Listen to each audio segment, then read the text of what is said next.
What's going on, YouTube? This is SG1 Sports, and you're watching our college football channel. We're going to take a look at the best and worst case scenarios for Michigan for the upcoming 2021 college football season. It's been a long time since Michigan has really reached their best case scenario, and it's been a long time just since they've beaten their rival Ohio State. We're going to take a look at what the best case scenario for Michigan is this year and what's going to have to go their way for them to reach that best case scenario. So we're going to give you 4 points here. We'll start with the quarterbacks. They're going to need great quarterback play if they're going to reach their best case scenario. I think that's an obvious one, and really that's the case for almost every team. The good news for Michigan is they've got options. They've got McNamara, who maybe isn't going to be a superstar quarterback, but I think has shown that he's capable and could potentially be really good for them at quarterback. You've got McCarthy coming in, a big-time recruit that I think has probably the biggest upside. And then, of course, Alan Bowman coming in from Texas Tech. So if one of these guys can emerge and take that number one spot and then also just have a great year, and this offense takes that next step in the passing game, then yeah, that's going to be really, really big for them. If they're going to reach their best case scenario, I think you've got to have it. You're going to have not just average quarterback play, which is what they've had for the last several years. They're going to need great quarterback play to reach that next level. Also, they're going to need the offensive line to improve. They weren't great up front last year. Now, it was a weird year, of course, with COVID. They had some injuries. You know, it wasn't a normal season.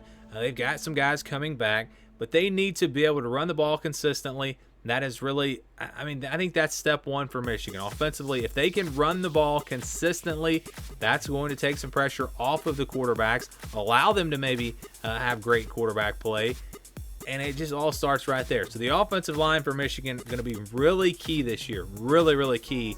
And I think it's a question mark. It's a big question mark. So they're going to need to get really good offensive line play, going to need to improve there if they're going to have the best case scenario type season. Also, they need the secondary to step up. This was a really big area of concern for Michigan last season.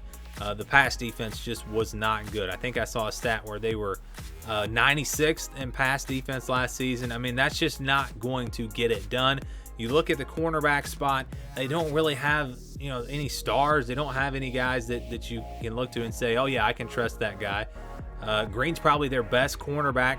They're going to depend on him, but he needs some help. They need some depth there at corner. I like where they are at safety with Daxton Hill. I think he is probably the best player on this team, and we're talking about an All-American type player.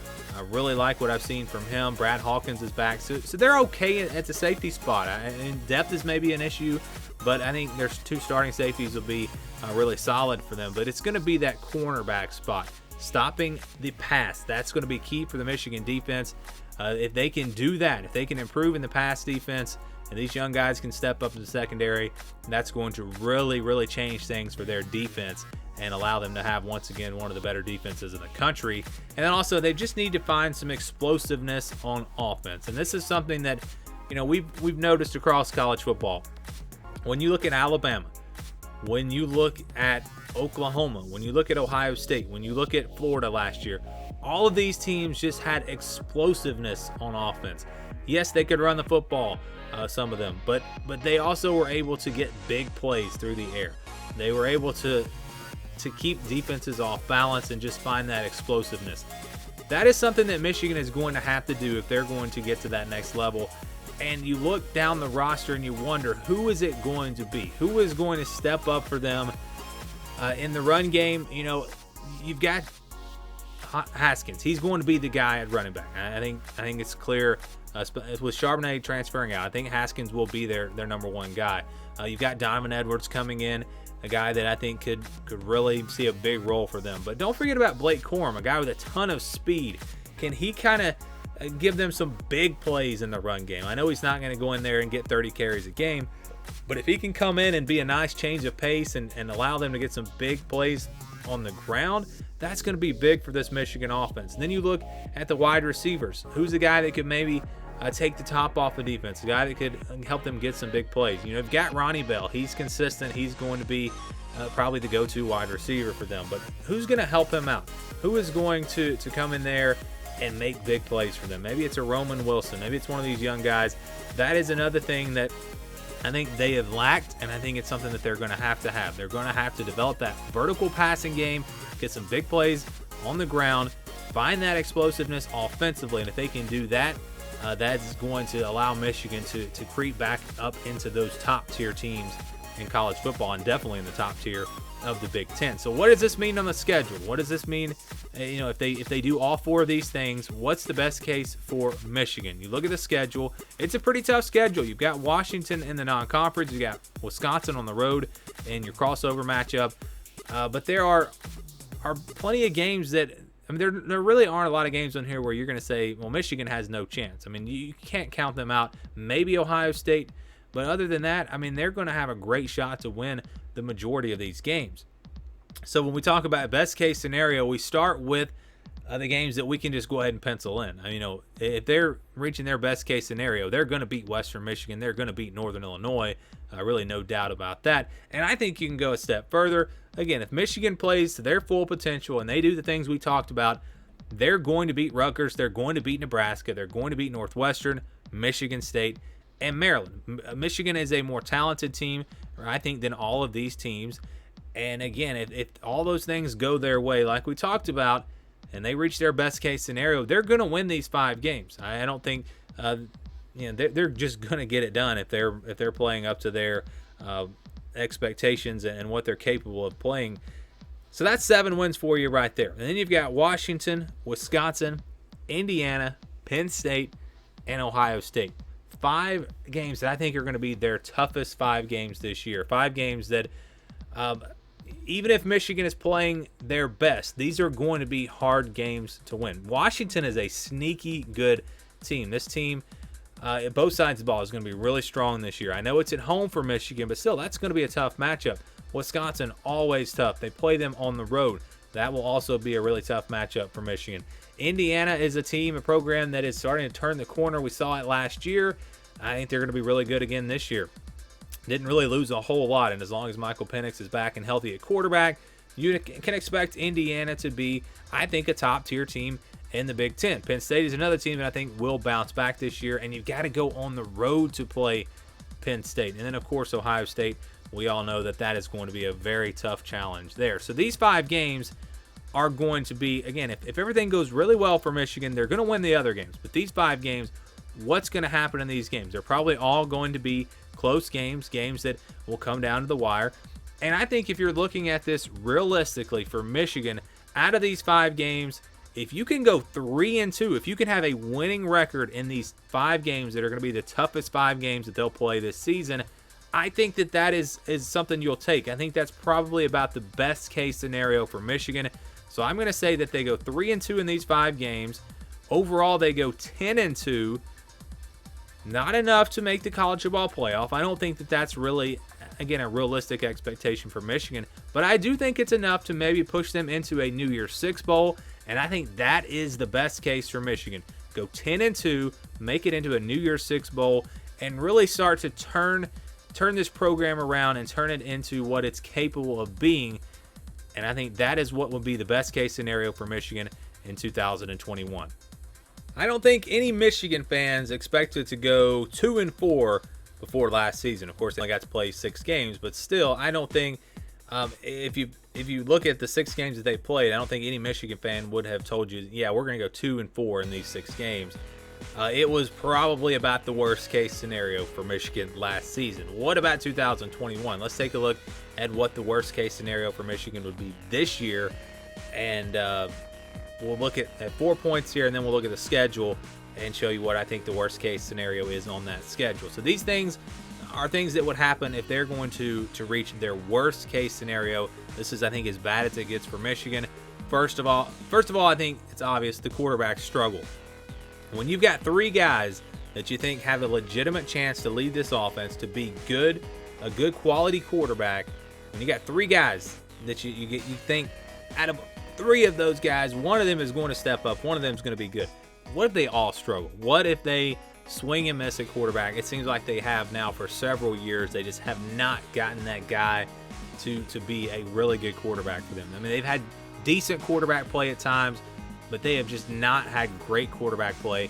And if they continue to struggle there at that spot, it's going to be a long season, and you can do everything else. You can run the football, you can play good defense, but in today's college football, especially with the schedule that Michigan plays this year, they're going to struggle if the quarterback struggles. So that is definitely, I think, the most important thing for Michigan, and the most important thing, I think, for most teams. Also, no playmakers emerge. You look at who they've lost in the transfer portal. You look at what they have coming back this year, and there are some serious questions. You know, who is going to step up at playmaker? There are guys on the team that I think are capable, but are they ready to take that next step? Are they ready to step into that role? They're going to need guys that can make big plays, that can stretch the defense. You look at a guy like Blake Corum, again, at running back, a guy that maybe can make some big runs for them. That's going to be a big key for Michigan. They need some playmakers to step up and get this offense a little bit more explosive, get them to take that next level. But let's say it doesn't happen. Let's say that nobody really emerges, and it's just a bunch of guys who are pretty good, but no one really puts a lot of pressure on the defense. And if that happens, this offense, I think, will struggle, and especially if the quarterbacks struggle. You know, if the quarterbacks do struggle, it would help out if some guys would step up around them. So I think that all kind of goes together. How about the defense? If they can't stop the pass again, it's going to be a long season. This was a big area of concern for them last year. I look at the corners coming back this year. I think it's a question mark. I don't really see anything to get me real excited if I'm a Michigan fan. I think they have potential to be pretty good against the pass. And, of course, they've made the changes, you know, going with a new defensive coordinator and everything. But what if they can't stop the pass again? What if they struggle? Because there are teams that are going to light them up in the passing game if they don't get better. So that is a big area of concern for me, the biggest area of concern on defense. And if they can't stop the pass again, like I said, they're going to get to that worst case scenario. And then also, how about just getting off to a slow start? When you look at the schedule for Michigan and you look at the mentality of this team, the psyche of this team coming into the season, it was such a bad year last year. You know, the confidence is not going to be super high. I know they made some changes in the coaching staff. It's been kind of a new energy this offseason, a lot of excitement. But to really buy into that, you got to see some wins. Now, they get Western Michigan and Northern Illinois early on, and we're about to look at the schedule. But, yeah, and those are games that they should win. But then you've got Washington. You've got Rutgers, who played them down to the wire last year. You've got Wisconsin on the road. You got Nebraska on the road. Nebraska has a chance to be pretty good this year. You lose 3 of those games. Let's say they're sitting there at maybe 6-6 going into their bye week, or 3-3, I should say, through the first 6 games. And then you got to go through the rest of the schedule where we're talking about Northwestern, Michigan State, Indiana, Penn State, Maryland, Ohio State. All games are going to be really tough. If they get off to a slow start, you have to wonder about what that's going to do to them mentally. And if they're 3-3 to start the season, I think it's going to be very hard to turn this thing around. And Jim Harbaugh may lose this locker room, and he may lose this team. He may lose a job if they get off to a slow start, because I think that's going to kick off really the worst case scenario for Michigan this season. So going back to the schedule, and here it is what we were just talking about. Western Michigan, Northern Illinois, yeah, they're on the schedule, but Washington, Rutgers, Wisconsin, Nebraska, those are games that Michigan can win. They can win all 4 of those games. It wouldn't shock anyone if they were able to win 4 of them, or at least maybe let's say they lose 1 game, but they could also lose 3 of those games. I mean, they could even possibly lose 4 of those games. I don't think it's going to happen, but that would give them a 2-4 start. Again, that was their record last year, so you never know. But again, we're talking about worst case scenario, all the things that we just talked about. If all of those things happen and it's just going bad for Michigan, let's see what I think the schedule, the record would be based off this schedule. And I think we can give them Western Michigan and Northern Illinois. They're going to win those games, even if this team is awful, even if they, again, are playing at their worst case scenario, they will win those 2 games more than likely. Now, that's not a guarantee, but you'd have to think Michigan, talent-wise, is going to be good enough to win those games. So then you look through the rest of the schedule, and how about losses? You know, if they're not a great team, if they're, again, playing up to that worst-case scenario, they're not going to beat Washington, Wisconsin, Indiana, Penn State, or Ohio State.